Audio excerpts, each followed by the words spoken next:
think a lot of times, or even what my husband and I have developed is text me a number. If you don't have the words, text me a number so I kind of know where we are on the scale when Okay. you get home. And there have been times where I will time it. I will take the kids out on a car ride to like the car wash or grocery pickup when he gets home. So he has about half an hour to an hour to decompress in the house by himself. And then he's ready to kind of jump in and be husband and father. I think the hardest thing for a lot of these spouses to kind of figure out is when should I push and when should I not? And I think that is such a hard balance to strike because there is the time to not say anything, to let them know that you're there, but not push. But for me personally, and my husband would say this too if he was sitting right here, there does come a time where I have to be like, hey, you're not dealing with this in a healthy way. You need to talk about it. We need to do something. We need to, whether that's going to therapy, that's, hey, you might need to go work out and get some feelings out.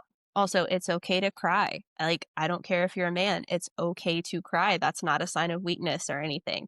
But just, it always comes back to that communication. You have to have that communication, or it's just going to continue to drive a wedge between the two of you. Because I've Right. found that if we don't communicate that to our spouse, if there's a history of coming home in a bad mood and we don't communicate why it's a bad mood, our spouse is going to internalize that and think to themselves, what have I done this time? 100%. And Yep. that's not fair because one, you're expecting them to be a mind reader, not fair. Two, they're internalizing that and they think that they're the problem when in fact it's our lack of communication that is the problem. And that could just be just a slippery slope of miscommunication that winds up into this big ball of resentment that never had to happen.